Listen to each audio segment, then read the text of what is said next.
कोटिशतं द्वादशैवकोटिलक्षानि शीतस्तदिकानि चैव पञ्चाशदष्टोतिसहस्रसङ्ख्यैमितच्छतं पञ्चपदं नमामि।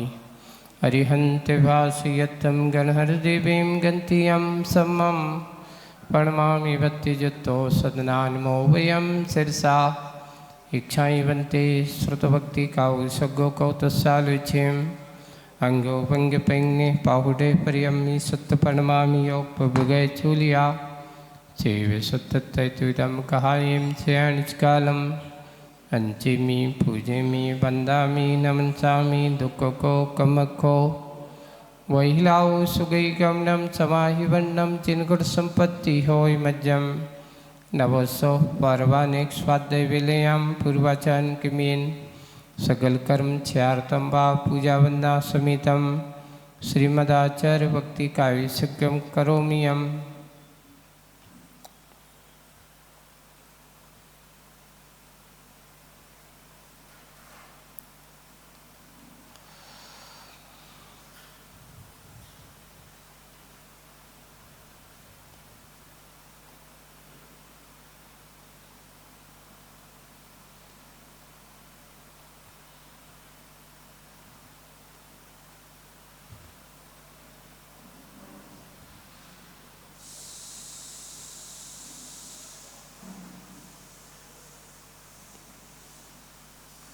सृजलधिपारिकेभ्यः सुपरिमति विभाविना पटुमतेभ्यः सुचरितपोनिधिभ्यो नमो गुरुभ्यो गुणगुणभ्यः। छत्तीसगुण समग्रे पंचविहाचार्यकरण सुंदर से शिष्यानुग्रह कुशले धम्मारिय सया वंदे गुरुवत्ति संयमेन तरन्ति संसारे सायरं घोरं छिन्नन्ति यत्तिकम्मं जम्मं मरणं न पावन्ति ये नित्यं व्रतमन्ते होमनिरता ध्यानाग्निहोत्राकुला षट्कर्मा विरतास्तपोधनधना साधुक्रिया साधवा शीलप्रावरणा गुणप्रहरणा स्चन्दार्किते ज्योतिका मोक्षद्वारिकपाठपाठनविटा पीनन्तु मां साधवा गुरुवापान्तनो नित्यं ज्ञानदर्शननायकाः चारित्राणो गम्भीरा मोक्षमारुपदेशिका इच्छाई बनते आयुर्भक्तिकाउ सुगो कौतसालुचिं समनान समदस समचरजुत्तानं पंचवियाचानं आर्यानं आराधि सदनानुपदेशानं वज्रायानं त्रिगुलपानर्यानं सभ्यसाउनं चयनिष्कालं अंचिमि पूजेमि वन्दामि नमन्सामि दुःखको कमको बोइलाओ सुगैगमनं समाहिवन्नं जिनगुणसम्पत्ति होय मज्जं नमो अरिहन्ताणं नमो सिद्धाणं नमो आयर्याणं नमो वज्रायाणं नमो लोई सव्यसाहुणम्।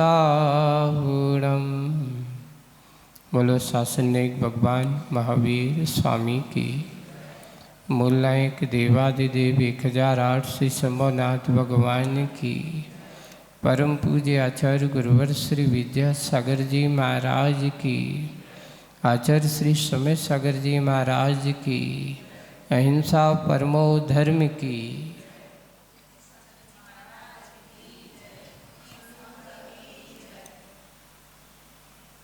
विषय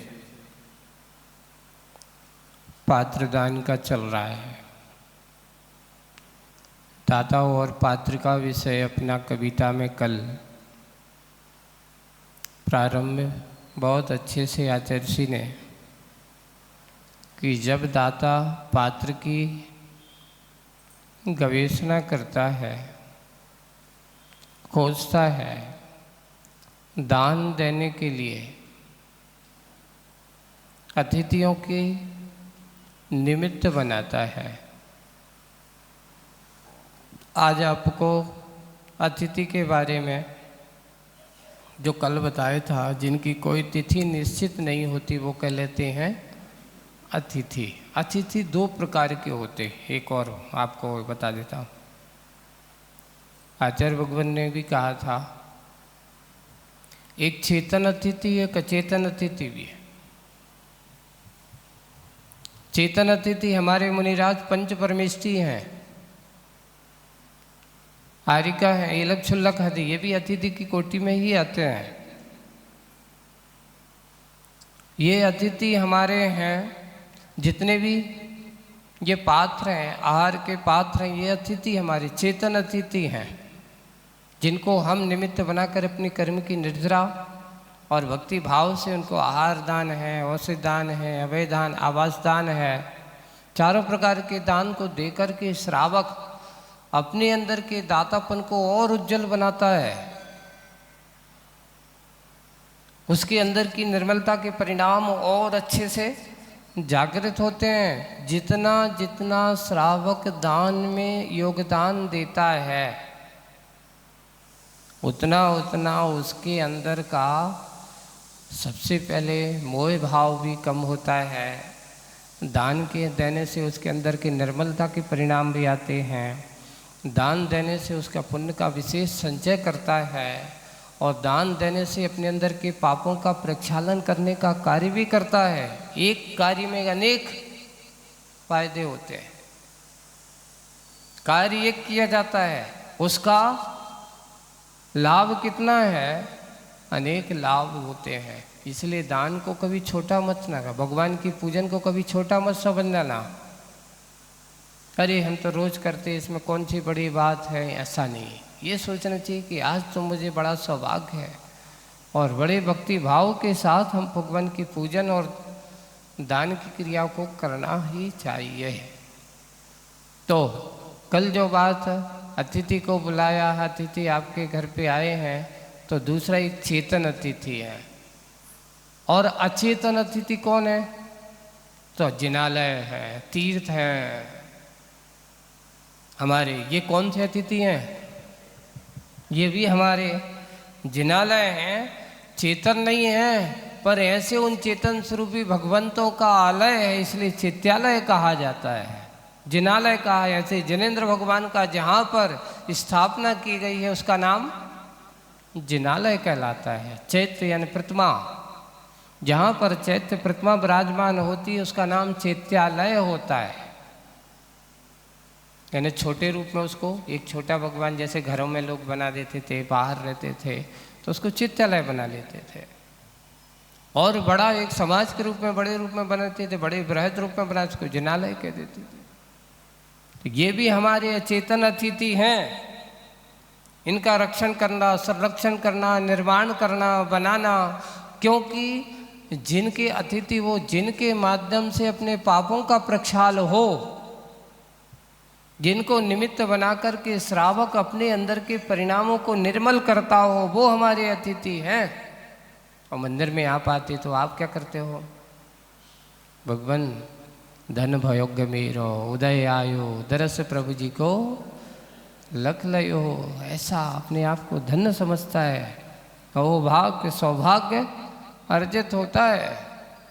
इसलिए ये अचेतन अतिथि है आपका जिनालय।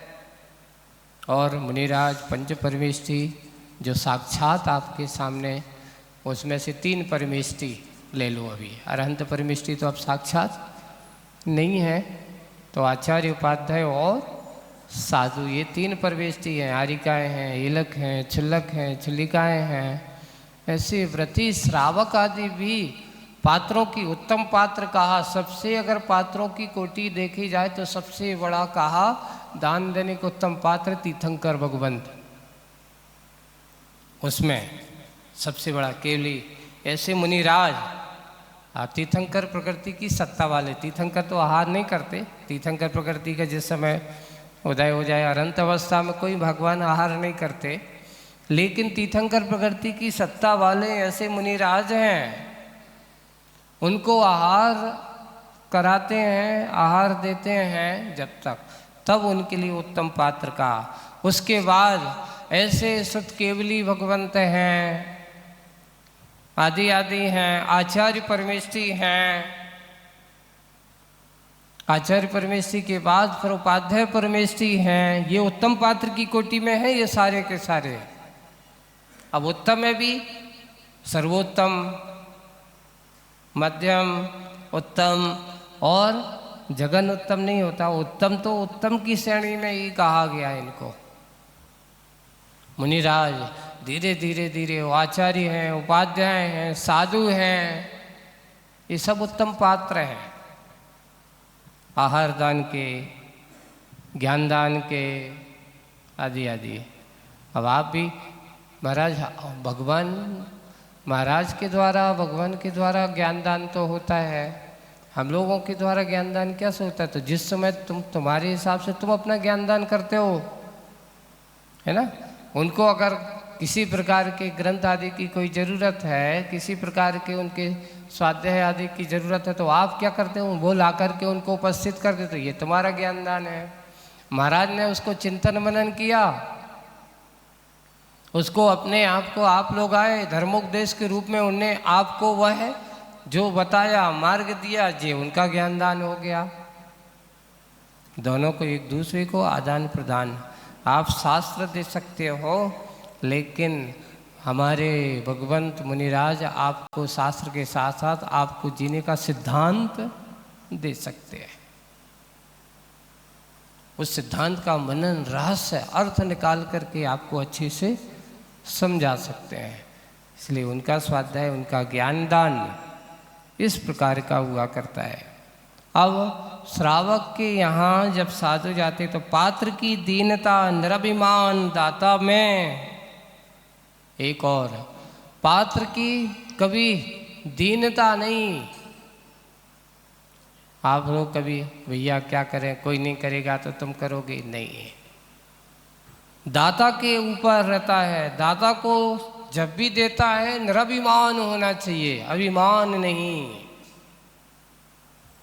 मान के साथ दिया हुआ दान कल्याण का कारक नहीं हो सकता। कल्याण कारक का दान वही होता है कि मैं किसी प्रकार की कोई चाह नहीं, मान सम्मान से परे हो करके, वही बात है। निरभिमान दाता में मान का आविर्मान कराती है।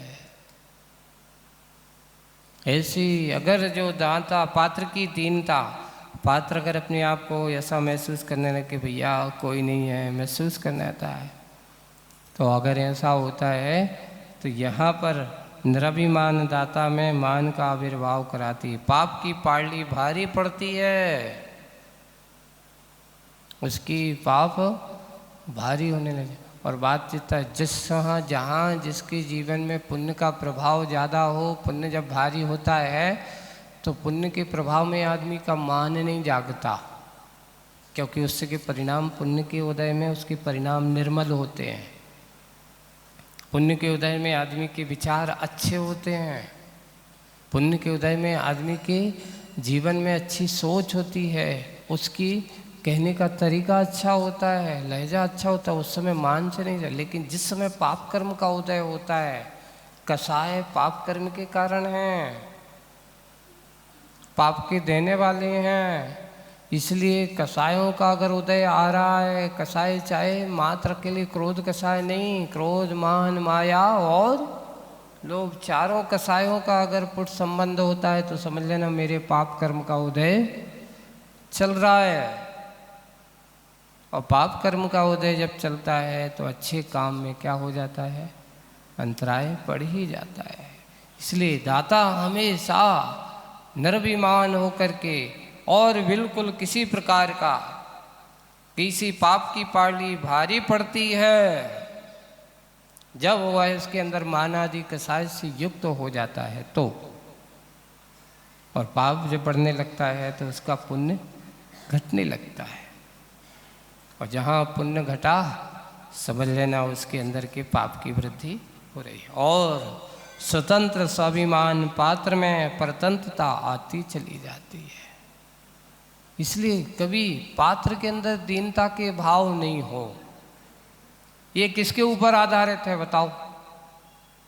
दाता है तो पात्र है, पात्र है तो दाता है। अगर दाता अच्छा कुशल है तो पात्र के अंदर कभी दीनता के भाव आ ही नहीं सकते। और दाता के पात्र के अंदर दीनता आ रही है, कहीं ना कहीं दाता के अंदर की कोई ना कोई कमी दिखाई दे रही है। और वही कमी दोनों के अंदर वही होती थी। इसलिए जहाँ दीनता होगी वहाँ स्वतंत्र स्वाभिमान पात्रता में आती है, परतंत्रता आती है। कर्तव्य की धरती पर धीमे धीमे नीचे खिसकती जाती है, वह अपने कर्तव्य मार्ग से च्युत हो जाए। परम पूज्य आचार्य भगवान हम लोगों से और जब भी होते थे एक ही बात कहते थे, मुनियों को कभी भी 3 जगह परतंत्र नहीं होना। 3 क्षेत्रों में।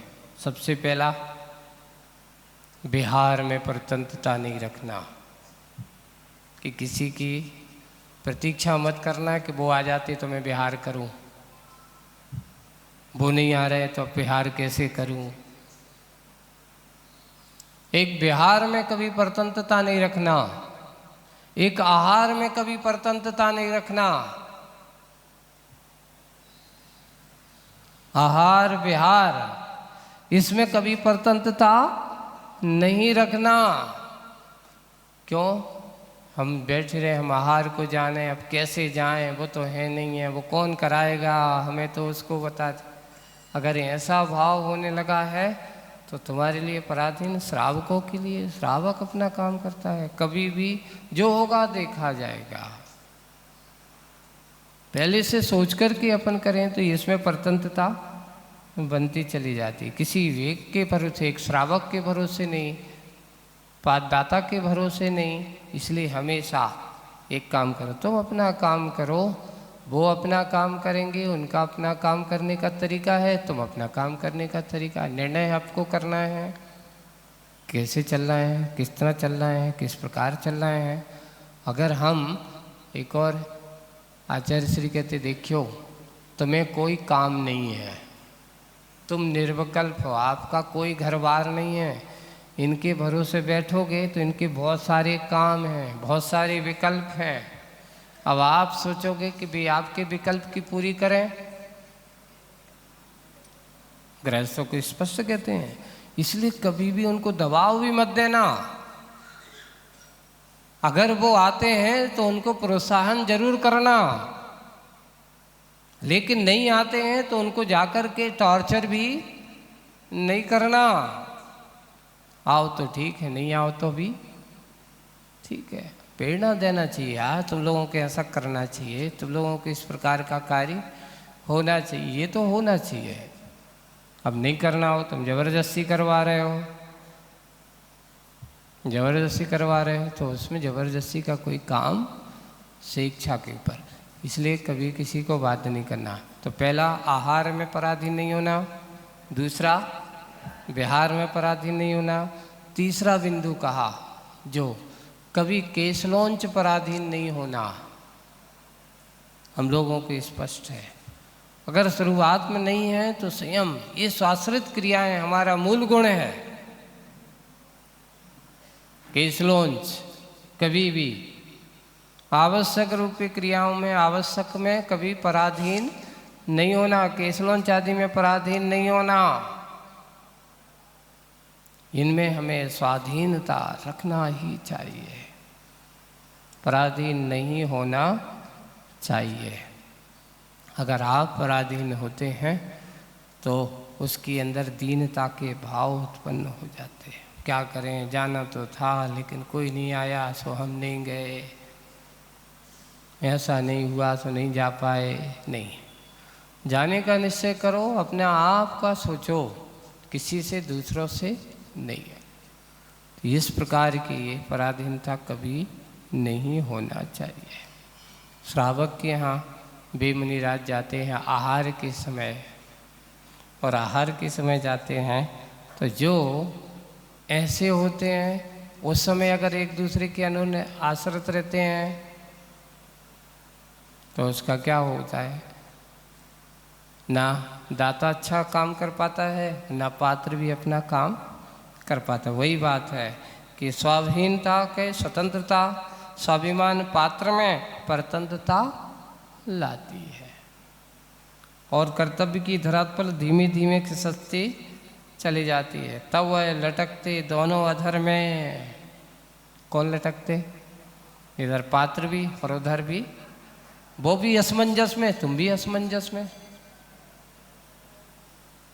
दोनों को सामंजस्य होना चाहिए, असमंजस नहीं होना चाहिए। सामंजस्य है तो समझ लेना समता हो सकती है, जहाँ समझ नहीं हो असमंजसता। इसलिए अधर में लटके हुए उदाहरण दिया जा रहा है। जैसे काले काले मेघ सघन ये अर्जित पाप को पुण्य में ढालने। जब बादल अच्छे काले काले गहराते हैं आकाश में तो कैसे होते हैं? काले काले। अब भी काले काले बादल किस में ढालना चाह रहे हैं? जहाँ आवश्यकता है, जहाँ ज़रूरत है। लोग तरस रहे हैं, पानी की ज़रूरत है, बरसाते हैं, तो वे काले काले बादल जहाँ आवश्यकता वहाँ गिरती हैं, तो पुण्य में ढलने का क्या कर रहे हैं? प्रयास कर रहे हैं। और एक और दूसरी बात आचार्य कहते हैं, पैसा परिग्रह जब भी आता है व्यक्ति के पाप कर्म में, पाप से ही आता है। ये ध्यान है, आरंभ और परिग्रह जितने भी हैं, कहीं ना कहीं आप काम करोगे वो आरंभ से ही आया, पाप से ही आता है। पैसा और परिग्रह जब भी आप जोड़ोगे, इकट्ठा करोगे, उस समय नियम से पापाश्रव ही होगा। अब आप कहोगे महाराज हम तो सर्विस करते हैं, हम तो कुछ करते नहीं हैं, हम तो साइन करते हैं, दुकानदारी करते हैं। नहीं, आपको सर्विस में कहीं ना कहीं पापाश्रव का कुछ ना कुछ सूत्र तो होगा ही, आरंभ का कार्य होगा ही। तुमने ये कहो कि मैंने जीवन काल में कुछ नहीं किया, मैंने तो सर्विस की, हमने तो कुछ पाप नहीं किया। अरे भाई, उस पाप में कलम चलाने में भी बहुत सारे क्या होते हैं। हम तो आरंभ कर्म शर्म करते ही नहीं, लेकिन नहीं, कुछ ना कुछ कभी कभार मूर्छा रूप, परिग्रह रूप, पैसा की तृष्णा, लोभ के कारण से भी आप क्या करते हो? साइन करते हो। सर्विस वाले हैं, नौकरी चाकर करने वाले हैं, और जो करने कराने वाले हैं, आदेश देते हो ऐसा करना है, सामने वाले को मंजूर नहीं है, तुम जबरदस्ती आदेश दे रहे हैं, उसको मजबूरी में करना पड़ रहा है। उसके मन में क्या हो रहा है? संक्लेशता हो रही। तो उस समय संक्लेशता होगी तो जो कर्म का आश्रव को भागीदारी कौन बनेगा? वो बनेगा। एक सेठ है, एक बड़ा कारखाना चलाता है, वो एक इधर की उधर एक कील भी नहीं उठाता, लेकिन सारा का सारा पाप का भागीदारी अगर होता है तो कर्मचारी बाद में, पहले सबसे पहले कौन आएगा? जो मालिक होता है। करता कुछ नहीं, लेकिन मूल स्रोत अगर है तो वहीं से है। जैसे वृक्ष की जड़ें दिखती नहीं हैं, शाखाएं दिखती हैं, लेकिन अगर जड़ें नहीं हो तो वृक्ष में हरा पना होना पना संभव है? ऐसे ही भैया ये उद्योग है, मालिक अगर नहीं देगा तो चलाएगा कौन? मालिक की तरह है, वैसे वृक्ष की तरह होता है वो मालिक। छुपे रुस्तम, दिखता नहीं, कोई करता नहीं दिखेगा तुम्हें, दिखता तो नहीं है, लेकिन करता सब कुछ वही है, मूल स्रोत वही माना जाता। ऐसे ही सघन वेग जब काले काले होते हैं और जहाँ अर्जित पाप को पुण्य में ढालने के लिए सत्पात्र की गवेषणा में निरत होते हैं, अच्छे पात्र की देने के लिए जहाँ अनुकूलता लगती है वो देखता है, यहाँ जरूरत है, यहाँ आवश्यकता है, अवसर मिलता है, वो अपने आप को खोल देता है, देने के लिए तत्पर हो जाता है। चलो बहुत अच्छा, पूजन विधान का अवसर आ रहा है, कल्पतरु महामंडल विधान का अवसर आ रहा है ना, इस प्रकार के कार्य आने वाले हैं। ऐसे अवसर पे अपने आप के द्रव्य को पुण्य में परिवर्तित करने का अवसर मुझे मिल रहा है। इस पुण्य के अवसर को वह खोना नहीं चाहता। ये सही पात्रता हमारे अंदर की भक्ति के माध्यम से हमारे मंदिर का निर्माण हो रहा है, क्षेत्र का निर्माण हो रहा है। ये पात्र की गवेषणा सब पात्र दाता करता रहता है। जब मौका मिलता है तो अपने आप को, अगर योग्यता है तो देने में पीछे नहीं आता। और भाई एक और लिखा है, देने वाला दाता कभी पूरा नहीं देता। कितना देते हो आप लोग? पूरा देते हो? नहीं, 1% भी दे दो तो बहुत बड़ा काम होता है। जितनी कमाई का पहले तो एक और होना चाहिए, हमारी संपत्ति का बंटवारा होना चाहिए। एक दिन हमने और भी कहा था कि कम से कम अपने जीवन में एक ध्येय होना चाहिए कि मैं अपने जीवन में जितना कमाऊंगा इतना मुझे क्या करना है, दान के क्षेत्र में लगाना है, योगदान देना है। ये हमारा नियत होना चाहिए, ये हमारे परिवार के लिए होना चाहिए, ये हमारी सेवा के लिए होना चाहिए, ये हमारे अपने जीवन के लिए होना चाहिए। विभाजित कर देना चाहिए, बांट देना चाहिए। 4 भागों में ऐसे विभाजित करके आप यथा करोगे, आप बिल्कुल कभी संक्लेशित नहीं होंगे। जो है भाई मेरा ये इतना है, दान का योगदान जो है, अभी मेरे पास इतना टारगेट है, इस साल इतना ही है, मेरा इतना करना है, वो अपना काम करता रहता है। तो एक विभाजित रूप से अपने दान की ओर कार्य करना है। आज मैंने अगर 1000 रुपया कमाया है तो 1000 रुपये को अपने कमाते हुए सबको 4 भागों में विभाजित कर दो। उसको हम विभाजित करते हैं, उसके हिसाब से अपना दान करते हैं, सारे कार्य करते चले जाते हैं। ऐसे ही सही दाता का लक्षण वही होता है, पात्र का होता है।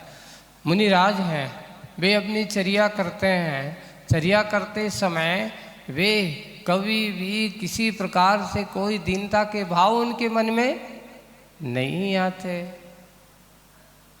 निश्चिंत होकर के मार्ग पर चलते हैं। अब ये बात अलग है कि अगर वह पात्र जो है अगर परिग्रह के चक्कर में पड़ जाए तो उसके अंदर की पात्रता भी गड़बड़ खतरे में आ जाती है। एक और है, आचार्य शांति सागर जी महाराज के बारे में एक प्रसंग आपको बताता हूँ कि जब उन्होंने क्षुल्लक दीक्षा ली, आचार्य शांति सागर जी महाराज ने, और क्षुल्लक दीक्षा लेने के बाद दक्षिण भारत में एक परंपरा थी। क्या परंपरा थी?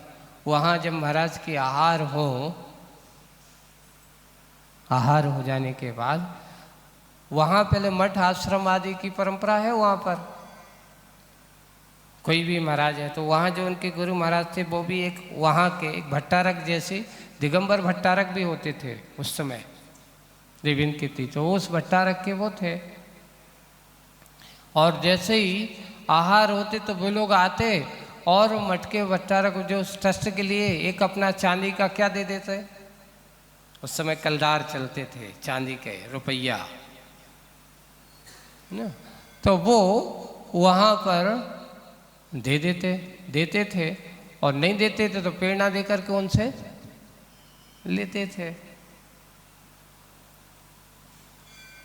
ये क्षुल्लक बने, और क्षुल्लक बनने के बाद लोगों ने आहार करे और करने के बाद श्रावकों ने कहा महाराज के आहार हुए, 1 रुपया निकाला क्षुल्लक जी के हाथ में दे दिया, महाराज आज आपका आहार हुआ हमारे यहाँ, और ये पैसा तो महाराज ने लेने से मना कर दिया। महाराज आपके गुरु महाराज तो लेते हैं, वहाँ हम लोग सब लोग यहाँ पर परंपरा है देते हैं, आप मांगने की ज़रूरत नहीं, अपनी हम इच्छा से देते हैं। तो महाराज ने उनने कह दिया कि भाई आप देते हो तो जो जिनको लेने की पात्रता है उनको दीजिए। मेरी 9वीं प्रतिमा भी है, 11 प्रतिमा, क्षुल्लक की कितनी प्रतिमा होती हैं? 11 प्रतिमा होती है। ये बताओ, अब आप सोच लेना अच्छे से, कोई भी अगर ऐसा होता है, आप अगर उनको पैसा देते हो तो पाप की भागीदारी आप हो।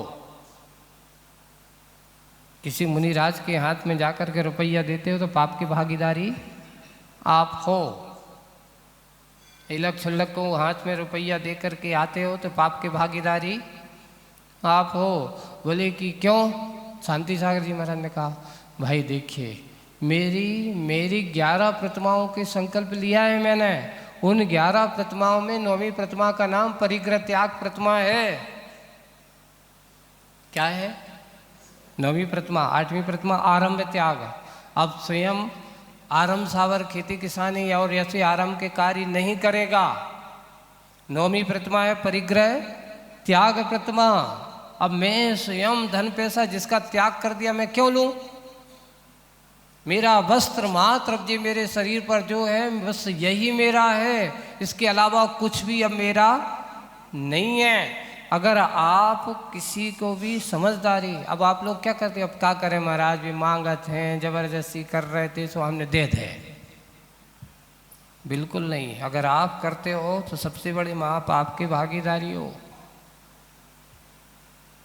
महाराज शांति सागर जी महाराज ने उनसे लेना मना कर दिया। वो श्रावक गया सीधे गुरु जी के पास, महाराज आपके छल्लक जी बड़े कठिन है। बोले कि क्यों, क्या हो गया? आपको आते तो आपको तो हम देते, आप ले लेते हो, और छल्लक जी को दिया सो उन्होंने मना कर दिया। तो उन महाराज ने, वो भी विद्वान थे बिल्कुल, उनने बिल्कुल सही कहा किया। देखिए मेरे अगर प्रेरणा से मैं अगर तुमसे कहता हूँ देता हूँ और आप देते हो तो ये सिर्फ मेरे लिए नहीं, आप ट्रस्ट के लिए इस प्रकार के दे रहे हो। कोई भी त्यागी व्रती शुल्लक एलक अगर हाथ में पैसा लेता हो, रसीद काटता हो, पैसा लेकर के जीवन यापन करता हो, तो ऐसे व्यक्तियों को वह श्रावक शीतलाचारी बना रहा है और स्वयं शीतलाचारी बन रहा है। इसलिए अपने दर्शन में त्याग की मुख्यता है, इसलिए श्रावक को विवेक ज्ञान रखना चाहिए। आज सबसे बड़ी विसंगतियाँ जो पैदा हो रही हैं उसका कारण सिर्फ यही है कि आज का श्रावक शीतलाचारी हो गया, इसलिए साधुओं में शीतलाचार आता जा रहा है। अगर साधु की चर्या में आपको क्या चाहिए, क्या देने लायक है, उसको अच्छे से आओ, बढ़िया अच्छे से उसको आहार पानी कराओ। महाराज आपको पढ़ने के लिए, स्वाध्याय के लिए शास्त्र चाहिए, जे लीजिए, आप बोलिए क्या चाहिए, आप शास्त्र दीजिए। और भी आपको लेखन चिंतन के लिए कुछ चाहिए, कलम है या कोई भी ऐसी कागज़ है या कुछ भी ऐसा चाहिए, आप उसको ये ला के दीजिए। बाकी वो चीज़ देना चाहिए जो उसके धर्म ध्यान में साधक है, वो चीज़ नहीं देना जिससे उसके लिए धर्म ध्यान में बाधक हो जाए। पैसा आएगा, अब आप देखिए, अगर मान लो महाराज को तुमने पैसा दे करके गया है ना, और पैसा लेकर के गया तो अब महाराज के अंदर पैसा आएगा और वो अब कमरे में तुम्हारे यहाँ रुके हैं, है ना। अब वो वहाँ जैसे कमरे से बाहर आएंगे तो सबसे पहले क्या करेंगे बताओ भैया? साकल लगाओ, ताला लगाओ, और ताला लगा के फिर चाबी कहाँ करेंगे, कहाँ रखेंगे? दूसरों को दे के जाएंगे कि अरे भैया जी, तो और कहते वो तो भैया वो को दे, तो क्या हुआ, वो चोरी करके भाग जाए तो अविश्वास होगा। परिग्रह जहाँ होगा नियम से पापमय बुद्धि होगी। जहाँ पापमय बुद्धि होगी वहाँ पर उसके लिए कभी भी क्या नहीं होगा, धर्म ध्यान हो सकता है, उसकी प्रतिमा व्रतों का निर्दोष पालन हो सकता है। इसलिए कभी भी हो साधु के लिए ऐसा नहीं, कमरे में ताले की ज़रूरत नहीं होना चाहिए, खुला हुआ है, आपके पास जाओ, जो देखना है सो देख लो। ताला लगाएगा नियम से, ये ही परिग्रह का प्रतीक माना जाता है, आसक्ति का प्रतीक माना जाता है, भय का प्रतीक। ताले को आप किसका प्रतीक मानते हो बताओ?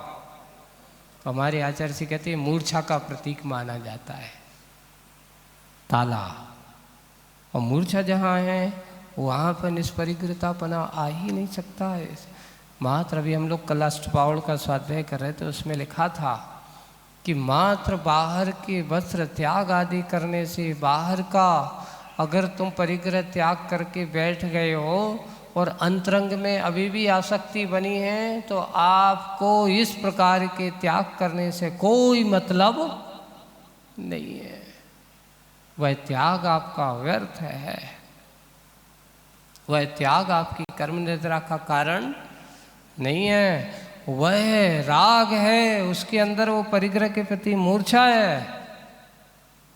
और जहाँ परिग्रह के प्रति मूर्छा आसक्ति रूप परिणाम है, वहाँ पर धर्म ध्यान संभव नहीं है। इसलिए जितना जितना तुम त्याग रूप परिणति को अपनाते चले जाओगे, जितने जितने अपने अंदर के पाप और परिग्रहों को, इसलिए एक दूसरे से अनोन्य संबंध है दाता का और पात्र का। तो शांति सागर जी ने लेने से मना कर दिया। मना कर देने से वो श्रावक को अच्छा नहीं लगा, जाकर के सीधा किससे पहुंच गया? गुरु महाराज के पास गया। और गुरु महाराज के पास गए तो गुरु महाराज ने उनको बुलाया, भाई ये थोड़ी सी शिकायत कर रहे हैं। तो उन्होंने गुरु महाराज से भी कह दिया, महाराज आप हमारे गुरु महाराज हैं, आपने हमें संकल्प दिए हैं, व्रत दिए हैं, और उन 11 प्रतिमा में आपने परिग्रह त्याग प्रतिमा भी हमें दी है। अब ये बताइए, अगर मैं अर्जित ये पैसा धन पैसा लेने लगूं तो क्या मेरे लिए उचित है? क्या मेरे परिग्रह त्याग प्रतिमा का पालन होगा? तो उन्होंने कहा नहीं, आपका कहना उचित है, आपको कभी इस प्रकार के परिग्रहों को लेना उचित नहीं है। बस यही बात आज वर्तमान परिस्थितियों में हमें भी जागृत रहना चाहिए। अगर आपके पास आते हैं और आप लोग ऐसा करते हैं, महाराज क्या करें, हम लोगों को दुविधा में डाल देते हैं। दुविधा में नहीं, पाप में मत डालो किसी को। महाराज हमारे यहाँ आप आए हो, बिल्कुल स्वागत है। हमारे करने योग्य जो कार्य में अच्छे भक्ति भाव के साथ आपको अच्छे से क्या करेंगे? भक्ति पूजन के साथ आपको करेंगे। लेकिन तुम कहो कि मैं तुम्हें पैसा दूँ, परिग्रह दूँ, ये 3 काल में संभव। आप बताओ, आपका कोई अच्छा काम चल रहा हो, कुछ ऐसा हो रहा हो, कोई मंदिर का कहीं का ऐसा हो रहा हो, मैं सीधा उनसे कांटेक्ट कर लूँगा, आपको दूँ, ऐसा नहीं। अब वे स्वयं कहने लगे कि देखो वहाँ का काम चल रहा है, आपको इतने की रसीद मैं बना देता हूँ। ये आपका काम नहीं है। वहाँ की कमेटी जो समाज होगी उनसे मैं बात कर लूँगा, और उनसे बात करके मैं सीधा वहीं पर संपर्क, कोई भी साधु, चाहे दिगंबर साधु, चाहे कोई भी हो, हाँ वो आपको प्रेरणा देते हैं, बिल्कुल सुनना, अच्छा है काम चल रहा है। गुरु जी भी, साधु का काम सिर्फ अच्छे कार्य के लिए श्रावक को प्रेरणा देना है, ना कि परिग्रह को स्वयं हाथ से जोड़ने लगना है। उसको अच्छे काम की सराहना करने के श्रावकों को क्या करना कि भाई तुम्हें ऐसा अवसर मिला है, ऐसा कार्य करना ही चाहिए, ये है आयोजन है, इस प्रकार के प्रोत्साहित करना, सिर्फ उसका उतना ही काम है। करके वो अपना काम करते हैं, श्रावक अपना काम करते हैं, उसके अंदर की योग्यता, उसके अंदर के भाव अच्छे होते चले जाते चले। ऐसा ही भाव हमें बनाए रखना। तो वही है, काले काले मेघ सघन अर्जित पाप को पुण्य में ढलने के लिए सत्पात्र की गवेषणा में निरत है। अच्छे से पात्र की गवेषणा करते रहते हैं। सत्पात्र कौन है, किसको देना है, कैसा देना है, क्या देना है, ये हमें देखना है। पात्र के दर्शन पाकर के वह गदगद होता है, वाह धन्य है। जैसे सत्पात्र मिलता है, उनको देखते ही साथ वो गदगद होता कि आज तो मैं कितने दिन से प्रतीक्षारत था कि ये भगवान आपका पाद चरण हमारे यहाँ पड़े, है ना। कितने दिन की मेरी प्रतीक्षा थी कि आपके दर्शन हो, आपके चरण मेरे घर पर पड़े। वह दाता अपने आप को धन्य समझता है। गदगद भाव के साथ वह पात्र की गवेषणा करता है। दर्शन करते पाकर के गदगद हो।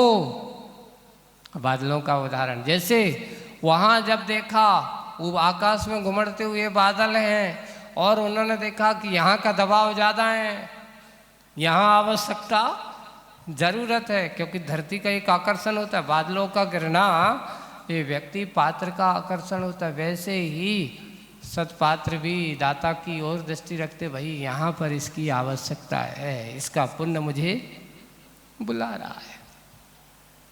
एक और है, कई लोग सोचते हो आप लोग तो महाराज आप लोग आहार को जाते हो तो कहीं ना कहीं आप लोगों के मन में कुछ ना कुछ तो होता होगा। आप लोग कहीं ना कहीं मोह तो थोड़ा बहुत तो होता होगा किसी ना किसी के, आज उनके यहाँ जाना है और आज ऐसा करना है। ये बंधु ये ध्यान रखना रहता है। अगर मन में विकल्प भी आता है तो कहीं ना कहीं सामने वाले व्यक्ति का पुण्य ऐसा होता है कि जो आज तुम्हारे उनके मन में विचार आए कि आज वहाँ पर जाना है, व्यक्ति का पुण्य होता है, उसके अंदर की भावनाएं होती हैं।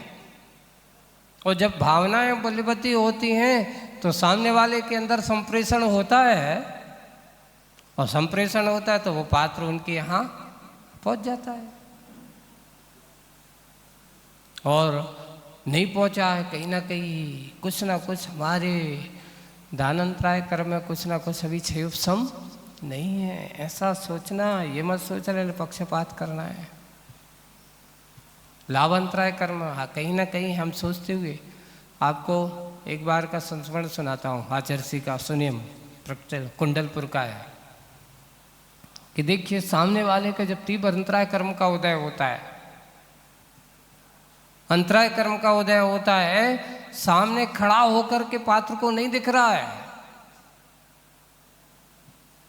एक बालक था दिल्ली में, उसी वर्ष उसने आईएएस की परीक्षा इंटरव्यू पास किया।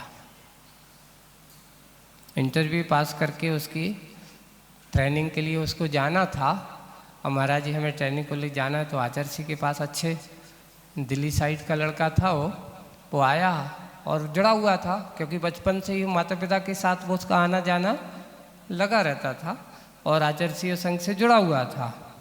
वो आया अकेला कि चलो गुरुजी के आशीर्वाद लेकर के आते हैं और आचर्षी को आहार दे करके आएंगे और फिर हमें ट्रेनिंग पर जाना है। तो अच्छे से गुरुजी के आशीर्वाद लेने के भाव से वो आया, आचर्षी के पास आहार के पहले गया, उसने पूरी अपनी बात बताई, आचर्षी आपके आशीर्वाद से मेरा आईएएस पास हो गया है और बस अब ट्रेनिंग को जाना है, उसके बाद फिर हमारी ज्वाइनिंग होगी, बस आप तो हमें आशीर्वाद दे दो, हमारा जीवन अच्छे से, मैं अपना कर्तव्य का कार्य अच्छे से। आचर्षी ने सुन कर के अच्छे प्रसन्न हुए, और प्रसन्न होने के बाद जैसे ही घंटी बजी, आचर्षी चलो आहारचर्या का समय हो गया। वो गया, आचर्षी उठा और आचर्षी ने कह दिया हमें भी आहार देना है, कपड़े बदलना है, हम जब पड़कान करने जाना है। अब वो जा कर के आचर्षी के मन में बैठ गया कि आज चलो देखते हैं, आज जहाँ वो खड़ा होगा वहीं जाएंगे। अब आचर्षी का एक चौके का नियम था, एक ही चौके का नियम रहा आचर्षी का हमेशा। कभी वहाँ से अगर लौट गए फिर लौटना, यानी फिर तो अलाव ही होना है। ये करीब करीब आचर्षी ने 92-93 से ऐसा नियम चालू कर दिया था, उसके पहले नहीं था ऐसा। 92-93 के बाद ये नियम के एक चौके का ही उन्होंने नियम बना दिया था कि एक चौके में ही जाएंगे, अगर वहाँ गड़बड़ हुआ तो फिर सीधे वापस आ जाएंगे। अब वो लड़का गया कपड़े पहन करके, या वो लेट हो गया होगा, है ना, या वो खड़ा था वहाँ पर। अब आचर्षी यहाँ से निकले शुद्धि करके और वो खड़ा हुआ है, कह रहा था आचर्षी हमने पड़गान किया आपको। अच्छा पड़गान किया है, और गए आचर्षी पूरा एक नहीं 2 राउंड लगा दिए उन्होंने मानेस्तम के परिसर का। कुंडलपुर की बात है, मानेस्तम में सब लोग वहाँ प्रांगण में सब में खड़े होते थे पड़गान करने। एक बार निकल गए, दूसरी बार निकल गए, और अब क्या करें, वो दिखाए, वो खड़ा है, और बाद वापस आए। आचर्षी ने सोच के गए कि आज तो जहाँ वो खड़े, अब विधि तो विधि, विकल्प तो विकल्प, जहाँ वो खड़ेगा वहीं जाएंगे।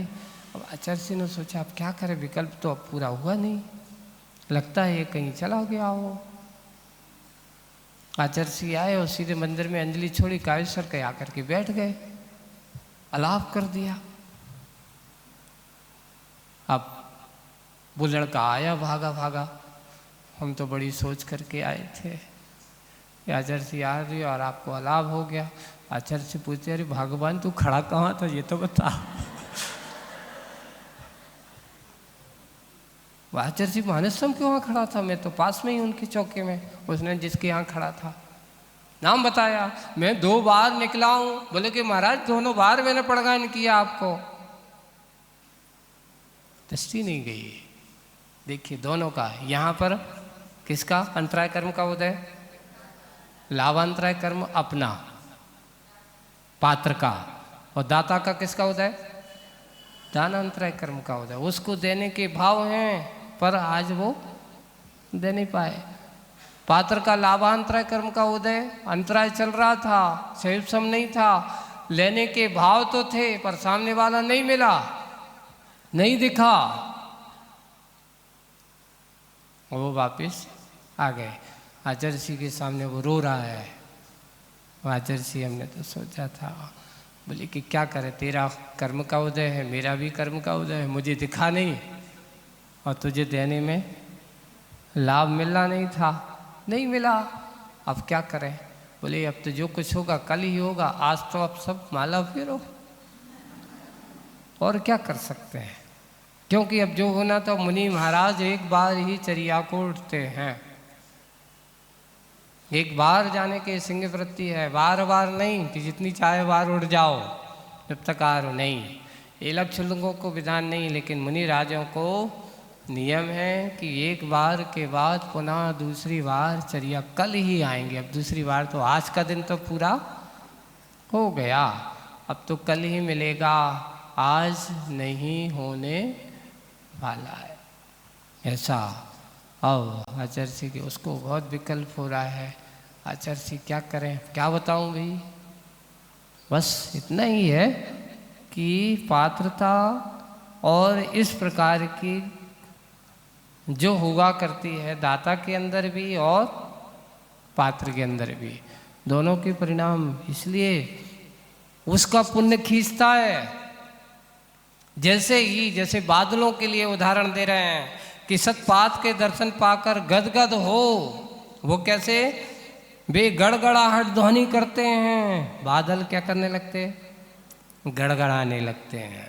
जैसे मुनिराज को आप देखते ही गदगद हो, जय हो मुनिराज आइए, पड़गान करके अच्छे गदगद भाव के साथ उनको आमंत्रण करते हैं अच्छे से और बुलाते हैं, तो ऐसे गदगद भाव के उत्साह पुलकित मना ऐसा होना चाहिए। वाणी गदगद यन बपू पुलकयन नीतद्रयम श्राव्यन, ऐसा लिखा है भगवान की भक्ति आनंद की कि वाणी में गदगद है, जय हो पुलकयन, रोम रोम उनके कैसे हो गए हैं, पुलकित होंगे। वाणी गदगद यन बपू पुलकयन, बपू यानी पूरा शरीर रोमांचित हो जाता है जिन्हें देख करके, और नीतद्रयम श्राव्यन, ऐसा तक लिखा कि खुशी जब अति होती तो आंखों से अपने आप आंसू आ जाते कि आज धन हो गया। ये खुशी के आंसू है, दुख के आंसू अलग हैं जो संकलेश से होते हैं, और पुण्य के साथ जो सहज रूप में आ जाते हैं, ये खुशी के आंसू अलग होते हैं, है ना। जो अचानक ऐसी वस्तु प्राप्त हो जाए, खुशी के भाव के साथ मिलता है, ऐसे वो भाव अलग बताए गए। तो उसके अंदर ऐसे सजल लोचन गड़गड़ाहट करता हुआ बरसता है, करते हुए सजल लोचन सावन की 64 धार। यहाँ पर बड़ा अच्छी कल्पना की आचार्य ने, सावन की 64 धार मतलब जैसे श्रावण में धार तो 64 होती क्या, नहीं, लेकिन यहाँ कल्पना की है कि जैसे हमारे मुनिराज जो होते हैं रिद्धि संपन्न मुनिराज है, और कितनी रिद्धियाँ होती हैं, 64 रिद्धियाँ होती हैं। ऐसे उन रिद्धिधारी 64 रिद्धि केवल ज्ञान रिद्धि, 64 में अंतम रिद्धि होती है। तो 64वीं रिद्धि ऐसी, महाराज तो केवल ज्ञानी तो आहार करते नहीं है, नहीं करते, बिल्कुल नहीं करते, लेकिन ऐसी कल्पना हुआ है रिद्धिधारी मुनिराजों की कर रहा है। 63 रिद्धि तक तो आहार लेने की विधान हो सकता है, 64वीं रिद्धि वाले आहार नहीं करते, लेकिन 64 रिद्धि की धार ऐसे 64 रिद्धि का प्रतीक मुनिराजों को ऐसा बनाता है, और जैसे उनको देखते हुए उसकी आंखों के सजल भाव हो जाते हैं, और अच्छे उनके पाद प्रक्षालन पात्र के पाद प्रांत में डालता है। कहाँ डालता है? ऐसा लग रहा है जैसे आप 64 रिद्धियों से संपन्न हो भगवान, मुझे भी ऐसी रिद्धि संपन्नता हो। ऐसा रिद्धियों की कल्पना कर रहा है, रिद्धियों की भावना कर रहा है। यानी जब हम मुनिराज के पाद प्रक्षालन करते हैं, उनके अंदर वो धारा छोड़ते हैं, उनके चरणों पे धारा छोड़ा करते हैं, तो वो धारा ऐसा समझ करके जैसे सावन की 64 धार पात्र के पाद प्रांत में प्रणिपात करता है,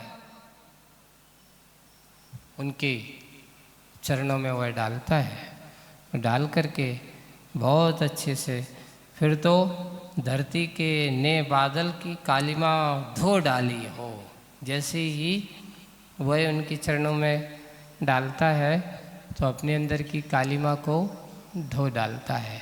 अब दान करता हुआ, अन्यथा वर्षा के बाद बादल दल विमल क्यों होते? जब आप आचार्य श्री का या कोई भी ऐसे आहार दे कर के आते हो जिनकी बहुत दिन से प्रतीक्षा हो, बहुत दिन से पुण्य संचय रहे हो, और जैसे ही मिलता था और तो मिलते ही समय ऐसा लगता था कि दुनिया की सारी चीज़ें उपलब्धि मुझे क्या हो गई, मिल गई है। मैं अपने आप को ऐसा ही हल्कापन का महसूस करता है, आज तो मेरे सारे पाप धुल गए हों, ऐसा महसूस करता है। मन में एक उज्जवल परिणाम होते हैं, मन में एक निर्मलता के परिणाम होते हैं, और वो निर्मलता के परिणाम जब इस जीव के होने लगते हैं तो वे परिणाम ही उसके लिए मुक्ति के कारण बन जाते हैं। 16 कारण भावनाओं में दर्शन विशुद्धि भावना पहले लिखा कि अगर हमारे दर्शन की विशुद्धता है और बाकी 15 भावनाएं अगर आप कर रहे हो दर्शन विशुद्धता नहीं है, तो वे 15 भावनाएं दर्शन विशुद्धि के बिना क्या है। इसलिए सत्पात्र के दास सत समीचीनता के साथ सम्यक दर्शन के साथ ये हमारी भावनाओं का पुण्य का प्रभाव बढ़ाने के लिए हुआ करता है। अब पात्र को दान देते हैं, कैसे दान देते हैं, कैसे योगदान देते हैं, आगे आप लोगों को अब 2-3 दिन आज लोगों में आप लोगों को कल से एक बहुत अच्छा विषय चालू कर रहा हूँ। कल रविवार, कल तो शनिवार है ना, कल तो आपको बताऊंगा, हाँ बुधवार, सॉरी हम वो रविवार का चक्कर हाँ उसमें है, कल बुधवार रहेगा और बुधवार को बताएंगे कि श्रावक और साधु। आप लोग पढ़ते हो 46 दोष बिना सुकुल श्रावक तने घर असन को, है ना।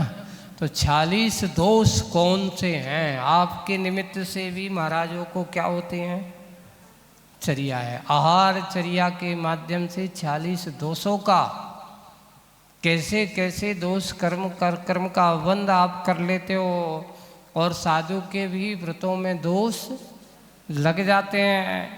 तो इसलिए 46 दोष बिना श्रावक तने घर असन को।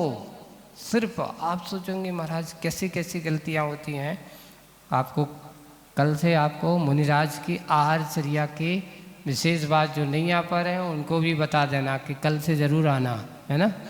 कल है, परसों अपना कार्यक्रम है शरद पूर्णिमा का, और शरद पूर्णिमा ये ध्यान रखना जन्मदिन के निमित्त से नहीं मनाई जा रही है।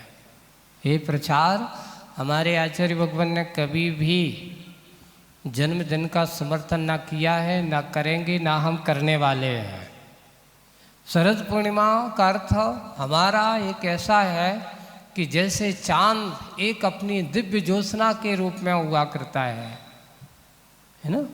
तो उस दिव्य ज्योत्सना के साथ साथ हम भी अपने अंदर की उस प्रखर प्रतिभा को निखारने के भाव, एक अच्छा शुभ दिन है, एक अच्छा भारतीय संस्कृति में एक अच्छा दिवस माना जाता है।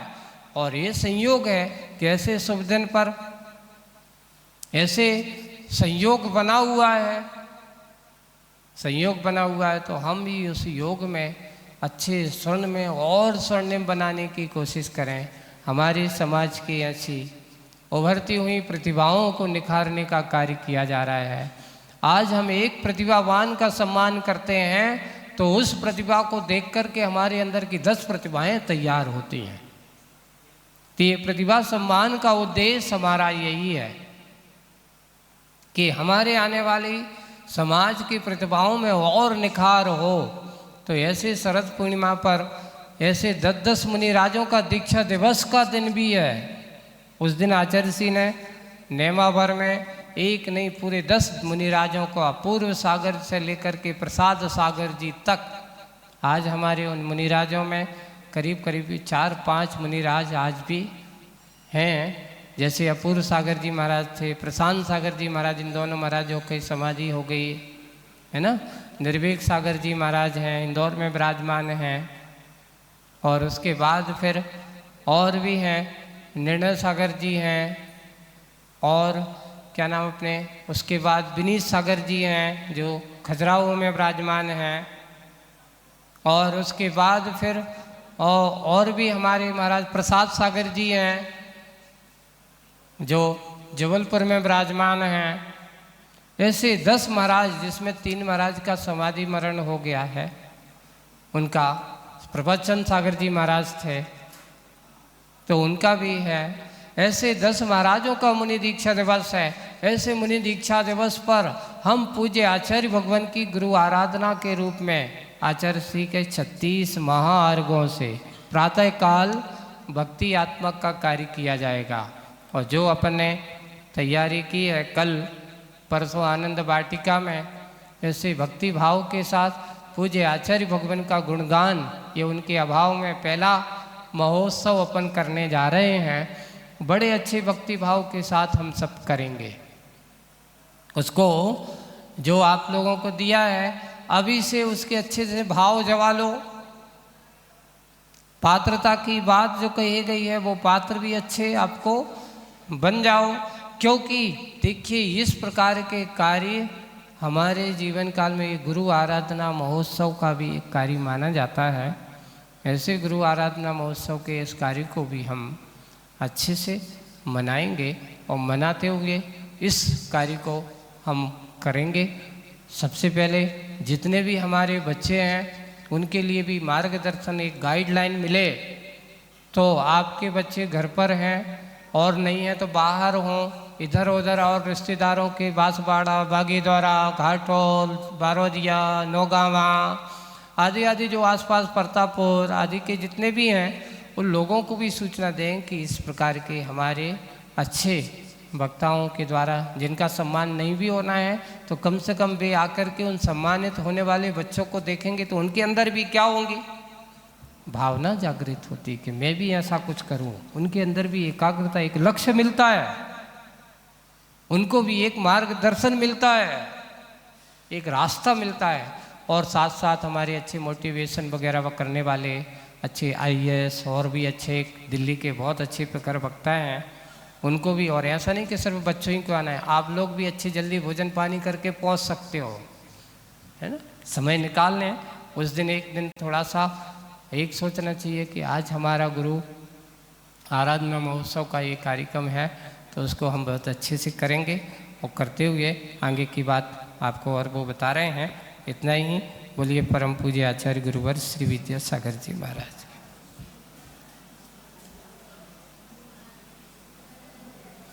चले सौरभ जल्दी बता दो एक बार।